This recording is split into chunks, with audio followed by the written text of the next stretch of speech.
Shit man sheet, আমার ফুল ড্রেসটাকে নষ্ট করে দিল মেয়েটা।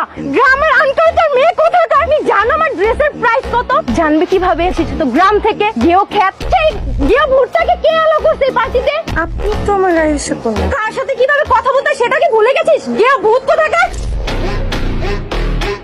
তুমি গেও ভুট্টার জন্য আমার হাতে সে আমার ওয়াইফ। আমার ওয়াইফকে নিয়ে একটা বাজে কথা বলার আগে 10 বার চিন্তা করবা। তোমার সাথে যখন আমার বাইরে দেখা হয়েছে ওই দিনও তোমাকে বুঝিয়ে বলেছি, না আমি এখন ম্যারিড। ওয়াইফ গ্রাম থেকে আসুক, শহর থেকে আসুক, বিদেশ থেকে আসুক, আমি ওকে পছন্দ করি অপছন্দ করি, শি ইজ মাই ওয়াইফ। তারপর আমাকে বারবার ফোন দিয়ে গেছে। প্রত্যেকটা রাতে তুমি আমাকে ফোন দাও। এই মানুষটা তোমার ফোন থেকে কষ্ট পায়। আমি সবকিছু দেখে কিন্তু কিছু বলতে পারি না। কিভাবে না করবো তোমাকে?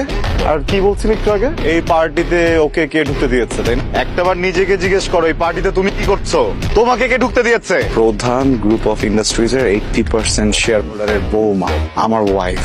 সে যদি এই পার্টিতে ঢুকতে না পারে তাহলে কি 5% শেয়ার হোল্ডারের মেয়ে পার্টি করবে? নিজের যোগ্যতার মানুষের সাথে কথা বলবা। নেক্সট টাইম তুমি যদি আমি বা আমার পরিবারের কারোর সাথে কোনো বাজে আচরণ করো বা কন্ট্যাক্ট করা ট্রাই করো, এটা তুমি এবং তোমার বাবার জন্য অনেক খারাপ হবে। এইটা আমার